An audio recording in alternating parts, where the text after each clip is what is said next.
Assalamualaikum warahmatullahi wabarakatuh. Perkenalkan, saya Siti Adisa Arum dari Prodi Sosiologi Angkatan 2019 dengan NIM 190569201091. Di kali ini saya akan menyampaikan sebuah materi mengenai sosiologi media, yakni mengenai media dan perubahan sosial.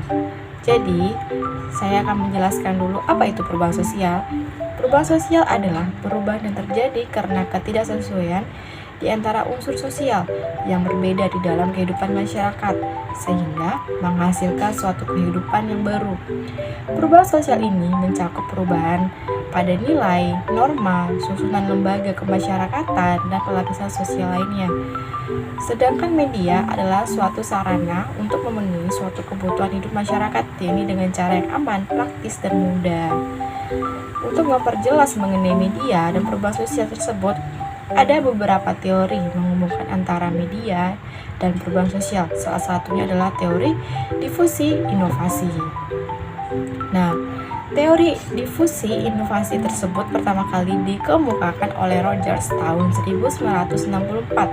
Ia menjelaskan bahwa difusi adalah proses ketika sebuah inovasi dikomunikasikan melalui saluran dengan jangka waktu tertentu dalam suatu sistem sosial. Rogers juga mendefinisikan difusi inovasi sebagai sebuah proses yang mengkomunikasikan informasi dengan sebuah ide baru yang dipandang secara subjektif.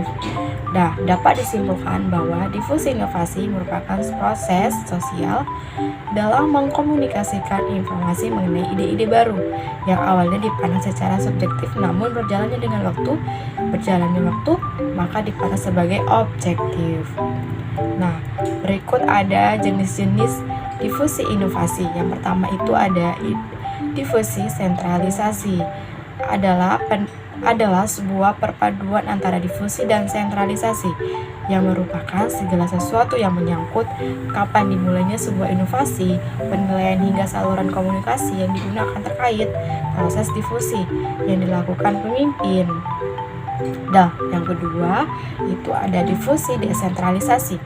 Adalah sebagai proses difusi yang dilakukan oleh masyarakat yang bekerjasama oleh dan beberapa orang yang telah menerima sebuah inovasi tersebut. Nah, selanjutnya itu ada karakteristik difusi inovasi. Nah, yang pertama itu ada keuntungan relatif. Dan yang kedua ada kesesuaian, yang ketiga ada kerumitan, dan yang terakhir ada dapat diuji coba. Nah, contoh dari difusi dan inovasi tersebut kita dapat melihat dalam dunia pendidikan saat sekarang, yang dimana dunia pendidikan pada perkembangan zaman, pendidikan seiringnya kemajuan iptek, sehingga banyaknya pendidikan yang menggunakan suatu jejaringan sosial atau internet atau sosial media dalam proses mengajar dan belajar. Seperti yang kita ketahui saat ini, semenjak COVID-19 meluap, maka semua dunia pendidikan, bahkan dunia semua instansi, dunia pekerjaan, semua dunia apapun, dia menggunakan sebuah jejaringan sosial atau sosial media dengan fitur-fitur yang telah disediain seperti Zoom, Classroom, PA, Instagram, YouTube, dan bahkan yang lain-lainnya.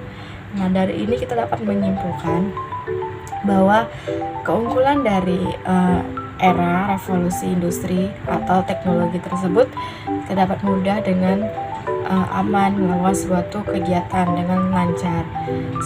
Selain itu, dengan adanya suatu teknologi kita juga dapat mudah dalam hak belanja, seperti belanja pakaian, makanan, bahkan transportasi umum seperti Gojek, online, ya kan, Gokar, dan lain-lainnya. Maka dari sini ada ya suatu difusi dan inovasi, maka teknologi dapat berkembang dengan baik serta akan merubah suatu perubahan sosial pada kehidupan masyarakat tentunya.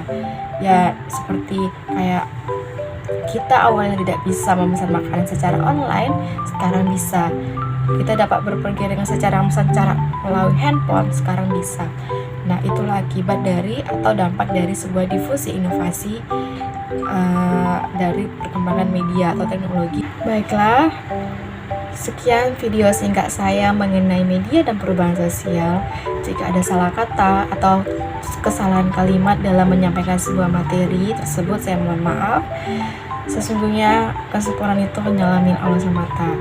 Dan saya akhiri, wassalamualaikum warahmatullahi wabarakatuh. Salam sejahtera untuk kita semuanya. Terima kasih.